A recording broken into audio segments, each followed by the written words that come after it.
నిరుద్యోగులు రాత్రనగా, పగలనక పాపం కష్టపడి నిద్ర లేకుండానో చదివి, చదివి, చదివి ఏదా వాళ్ళేదైనా ఎగ్జామ్ రాసారనుకోండి, ఆ ఎగ్జామ్‌లో పాపం వాళ్ళు పాస్ అయ్యి జాబ్‌కి కూడా సెలెక్ట్ అయిపోయారనుకోండి, అది ప్రభుత్వం రద్దు చేస్తే ఎలా ఉంటది చెప్పండి ఒకసారి? అవకతవకలయినయి అని చెప్పేసి రద్దు చేస్తే ఎలా ఉంటది చెప్పండి? ఒక ప్రభుత్వం దగ్గర దగ్గరగా 44 డిపార్ట్‌మెంట్లు. ఒకటి కాదు. విద్యాశాఖ, వైద్య శాఖ, పోలీస్ శాఖ, ఫారెస్ట్ డిపార్ట్‌మెంటు, అదేవిధంగా డ్రగ్ డిపార్ట్‌మెంటు, ఎక్సైజ్ డిపార్ట్‌మెంటు రకరకాల డిపార్ట్‌మెంట్లు మాట. 44 డిపార్ట్‌మెంట్లు అంటే 44 శాఖలకు సంబంధించిన నోటిఫికేషన్ ఏదైతే ఉందో మొత్తం అన్నిటిని కూడా రద్దు చేసేసింది. ఎప్పుడైతే ఈ విధంగా రద్దు చేసిందో పాపం రాత్రి పగలంతా కూడా కష్టపడి పాపం నాకేదో విధంగా జాబ్ రావాలి. నా తల్లిదండ్రులు కట్టిక పేదరికంలో ఉన్నారు. ఎంతో కొంత వాళ్ళకైతే నేను చేదోడుగా ఉండాలి. ఎంతో కొంత సంపాదించి ఈ కటిక పేదరికం నుంచి అయితే గట్టు ఎక్కాలని చెప్పేసి పాపం నిరుద్యోగులు చాలామంది కష్టపడి చదువుతా ఉంటారన్నమాట. వాళ్ళందరి ఆశల మీదైతే నీళ్లు చల్లేసారు పాపం. ఒకేసారి వాళ్ళందరూ కూడా రోడ్డెక్కారు. రోడ్డెక్కి ధర్నాలు చేస్తా ఉన్నారు. మేము చనిపోతాం. ఇంత కష్టపడి మేము చదివితే మమ్మల్ని ఈ విధంగా మీరు నోటిఫికేషన్ రద్దు చేసి ఈ విధంగా రోడ్డు మీద లాక్కొస్తారా? మాకు ఏ దారి లేదు. మేము సెలెక్ట్ అయ్యాం కాబట్టి మాకు ఆ ఉద్యోగాలు ఇవ్వాలని చెప్పేసి రోడ్ల మీద ధర్నాలు చేస్తా ఉన్నారు. సో, ఓ పక్కన ఇదయింది కదా! ఇంకో పక్కన ఏంటంటే ఎవరైతే నిరుద్యోగులు ఉన్నారో వాళ్ళలోనే సెలెక్ట్ అవ్వరు కదా! వాళ్ళు మాత్రం నేను ఎగ్జామ్ బాగా రాసాను. మంచి మంచి మార్కులొచ్చాయి. ఏ అయితే ఈ 44 నోటిఫికేషన్‌లు ఉన్నాయో 44 నోటిఫికేషన్‌లో కూడా అవకతవకలు జరిగాయి. చాలా భారీగా అవకతవకలు జరిగాయి. నాకు రావాల్సిన పోస్ట్ వేరేవాడు పట్టిపోయాడు. రికమెండేషన్ ద్వారా అని చెప్పేసి వాళ్ళైతే రోడ్డు మీద నిరసన చేస్తా ఉన్నారు. వాళ్ళు కూడా చెబుతా ఉన్నారు. మేము చచ్చిపోతాం. మాకు వేరే దారి లేదు. ఇంత కష్టపడి చదివాం. కోచింగ్ సెంటర్‌లకు గట్టా డబ్బులు గట్టా కట్టి, రాత్రి పగలు గట్టా నిద్ర లేకుండా చదివిన తర్వాత నాకు ఉద్యోగం రాకుండానే వేరే వ్యక్తికొచ్చినియి. ఆ వేరే వ్యక్తికి తక్కువ మార్కులొచ్చినాయి. నాకైతే ఎక్కువ మార్కులొచ్చాయి. మరి ఆ వ్యక్తికి ఎలా వచ్చాయని చెప్పేసి వాళ్ళైతే నిరసన చేస్తా ఉన్నారు. ఇటువంటి గందరగోళంలోనే ప్రభుత్వం మొత్తం అన్నిట్లో కూడా 44 శాఖలనైతే నోటిఫికేషన్ ఏదైతే ఉందో మొత్తం అన్నీ కూడా డిస్మిస్ చేసి పడదెబ్బింది. మొత్తం రద్దు చేసేసిందన్నమాట. రద్దు చేసి కొత్తగా మళ్ళీను పెడదామనే యోచనలో ఉందన్నమాట. ఇదంతా కూడా ఎక్కడ జరిగింది? అసలు ఏ విధంగా జరిగింది? ఈ అవకతవకలకు కారణాలెవరు? నిజంగా ప్రభుత్వమే చేసిందా? లేకపోతే ప్రభుత్వంలో ఉన్నటువంటి ఎవరైతే ఈ నాయకులుంటారో నాయకులే చేశారా? అనే విషయాలు ప్రతీది కూడా మీకు క్లారిటీగా చెప్తాను. మీకు క్లారిటీ వస్తదన్నమాట. మీరు అనుకుంటున్నారేమో నేటి సొసైటీలోని మొత్తం అందరూ కూడా మారిపోయారు. మేము కష్టపడి చదివితే గనక మాకు జాబులొస్తాయని చెప్పేసి కొంతమంది గుడ్డితనంగా ఉన్నారు ఇప్పటికి కూడా. అటువంటి వ్యక్తుల కోసమే ఈ వీడియో మాట. అటువంటి థింకింగ్‌లో ఉండొద్దు. ఎందుకంటే నేటి సొసైటీలో ఇప్పటికి కూడాను అవకతవకలు జరుగుతూనే ఉన్నాయి. సో, అందుకనే పూర్తిగా వీడియో చూడండి. పూర్తిగా వీడియో చూస్తే నేటి సొసైటీలో ఎంత దారుణమైన అవకతవకలు జరుగుతున్నాయో ప్రభుత్వాల్లోని మీకు అర్థమైపోతాయన్నమాట.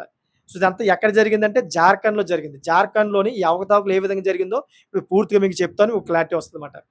ఎప్పుడైతే ఈ జార్ఖండ్‌లో శిబు సోరెన్ ముఖ్యమంత్రి ఉన్నాడో, ఈ ముఖ్యమంత్రి ఆధ్వర్యంలోని 44 శాఖల ఏదైతే ఉద్యోగ నోటిఫికేషన్ అయితే ఓపెన్ అయింది. ఓపెన్ అయిన తర్వాత పాపం నిరుద్యోగులు ఎప్పుడెప్పుడు అని చెప్పేసి కాసు కూర్చుంటారు కదా!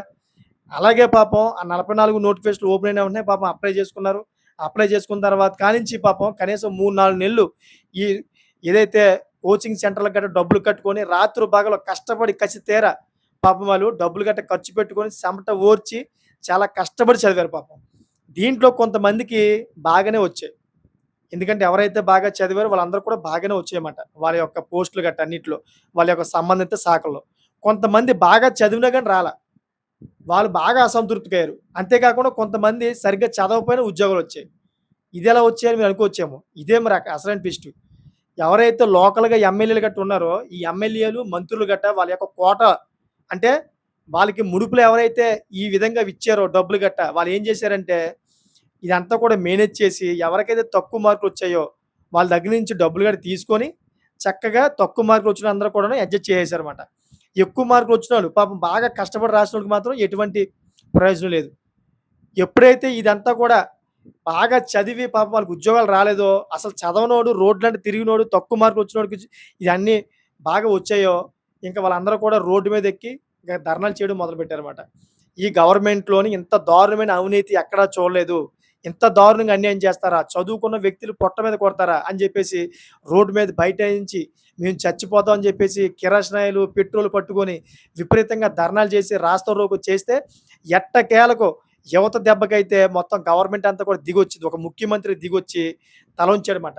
మొత్తం 44 శాఖలు కూడాను రద్దు చేసేశారు. ఎందుకంటే ఈ రద్దు చేసిన తర్వాత మళ్ళీ ఇంకో తలకాయ పోటు ఏర్పడిందన్నమాట. ఈ ముఖ్యమంత్రికి. ఏంటంటే, మేము బాగా చదివాం. చదివిన తర్వాత ఎవరో అవకతవకలు చేశారని చెప్పేసి మా పొట్ట మీద కొట్టడం ఏంటి? మళ్ళీ మేము రాయాలా? మేము కష్టపడి చదివిన తర్వాత మాకు తెలిసినయన్నీ కూడా వచ్చాయి దాంట్లోని బిట్లన్నీను. ఇప్పుడేమో మళ్ళీ చదివి మళ్ళీ రాయాలంటే మాకు ఉద్యోగం వస్తదో రాదో తెలీదు అని చెప్పేసి వాళ్ళు గందరగోళం చేస్తా ఉన్నారు. చూడండి, కొంతమంది వాళ్ళ యొక్క స్వార్థాల కోసం చేసిన కొన్ని పనుల వల్ల ఇప్పుడు ప్రభుత్వం అంతా కూడాను దిగజారిపోయే అవకాశం ఉందక్కడ. 'శిబు సోరెన్' అయితే నాకు తెలిసిన మటుకైతే రాత్రి పగలు నిద్ర పడతలేదు అతనికి. అత్యంత దారుణంగా టెన్షన్‌లో ఉన్నాడనమాట. యువత అంతా గందరగోళంగా ఉంది. మొత్తం ప్రతిపక్షాలన్నీ కూడా వాటిలకి సపోర్ట్ చేస్తా ఉన్నాయి. ఏదైతే జంతర్ మంతర్‌లో ఇదంతా కూడా జరిగింది కదా! కాక్రోచ్ జనతా పార్టీది. అటువంటి పరిస్థితి తీసుకొచ్చేసారు జార్ఖండ్‌లోని. చూడండి ఒకసారి. ఇదంతా కూడా ఎవరి వల్ల? ఏదైతే ముఖ్యమంత్రి నమ్ముకున్నాడో ఎమ్మెల్యేలు, మంత్రులు ఉన్నారు కదా! దాంట్లో కొంతమంది వల్ల. వాళ్ళు చేసిన అవినీతి వల్ల ఇదంతా కూడా ఇప్పుడు ప్రభుత్వమే దిగజారిపోయే అవకాశం పడిందన్నమాట. సో, ఏది ఏమైనా గాని మంచిగా చదువుకున్న వ్యక్తులకైతే ఉద్యోగాలు రావాలి. అంతేగాని ఇలాగా రోడ్లన్నీ తిరిగే వ్యక్తులకి, అసలు సరిగ్గా చదవని వ్యక్తులకి డబ్బులు కట్టేస్తే, ఇలా ఇచ్చేస్తే గనుక ఇటువంటి ప్రాబ్లమ్సే బయటపడతాయన్నమాట. సో, ఏదేమైనా గాని అది చూసిన తర్వాత నిజంగా నాకు చాలా బాధ అనిపించిందన్నమాట. ఎందుకంటే జార్ఖండ్‌లో ఒకసారి చూసుకుంటే గనక చాలా కటిక పేదవాళ్ళుంటారు. అక్కడ సరిగ్గా తింటానికి కూడా పాపం ఏజెన్సీ ఏరియాలోని చాలా కష్టంగా ఉంటదన్నమాట. అటువంటి ప్రాంతాల వాళ్ళు ఇంట్లో కూర్చొని పాపం ఈ రిజర్వేషన్‌లు గట్టా ఉంటాయి కదా! క్యాస్ట్ రిజర్వేషన్‌లు. ఆ రిజర్వేషన్‌లతో పాపం చాలా కష్టపడి ఏదో విధంగా జాబ్ సంపాదిస్తే ఎంతో కొంత మా జీవితం బాగుపడతదని చెప్పేసి పాపం రాత్రిపూల కష్టపడి చదువుతారు. అటువంటి వ్యక్తులందరూ కూడా ఉద్యోగాలు రాలా. ఎవరెవరైతే కొంచెం డబ్బులున్న వాళ్ళు, వాళ్ళందరూ అప్పర్ క్లాస్ వాళ్ళందరూ కూడాను ఉద్యోగాలు పొందేసారన్నమాట డబ్బులు కట్టేసి. మరి ఇది ఎక్కడి వరకు ఎంతవరకు న్యాయం? అందుకనే వాళ్ళు ఈ పోరాటానికి దిగారన్నమాట. ఒక రకంగా చెప్పాలంటే మంచి పోరాటమే. ఒకసారి మనం ఆలోచిస్తే గనక ఏదైతే బిహార్, జార్ఖండ్ ఇయన్నీ ఉన్నాయో, ఇయన్నీ కల్చర్‌లు అన్నీ కూడా ఒకటే. ఇలాగే చేస్తా ఉంటారన్నమాట వాళ్ళు. ఈళ్ళు యూపీపీఎస్సీ అయినా గాని, లేకపోతే వాళ్ళ స్టేట్‌కి సంబంధించినయినా గాని, ఏదైనా గాని, ఎగ్జామ్స్ అయినా గాని, 10థ్ క్లాస్ అయినా గాని, ఇంటర్మీడియేట్ అయినా గాని, డిగ్రీ అయినా గాని, ఏదైనా గాని వాళ్ళు ఈ విధంగా అయితే అవకతవకలు చేసి, ఏదో విధంగా డబ్బులు కట్టేసి, ఈ చూసి కాపీలు ఉంటాయి కదా! ఈ విధంగా లీకేజ్ చేసి రాసేద్దాం అని చెప్పి చూస్తారన్నమాట. ఎక్కువ అటువైపు జరుగుతా ఉంటాయి. ఏమో తెలీదు మరి అటువైపు వ్యవస్థ ఆ విధంగా ఉంటది. ఆ విధంగా వ్యవస్థ ఉండడం వల్ల పేదవాళ్ళు చాలా నష్టపోతారని చెప్పేసి ఎవరు గ్రహించరో ఏంటో తెలీదు. చాలా బాధ అనిపిస్తదన్నమాట. సో, ఇది అటువైపు ఉన్న కల్చరు. ఇప్పుడు ఆ కల్చర్ వల్లే ఇప్పుడు జార్ఖండ్ ప్రభుత్వం దిగిపోయే పరిస్థితిలో ఉందన్నమాట. సో, మీకేమనిపిస్తుంది దీంట్లోని? దీంట్లో ప్రధానమైన తప్పు ఎవరిదనిపిస్తుంది? మీకేమనిపిస్తే అదే కామెంట్ చేయండి. అదే విధంగా ఇటువంటి లేటెస్ట్ టాపిక్స్ ఎప్పుడు కూడా మేము తీసుకొస్తా ఉంటాను. నా ఛానెల్‌ని ఎప్పటికప్పుడు సబ్స్క్రైబ్ చేసుకొని సపోర్ట్ చేస్తారని కోరుకుంటున్నాను.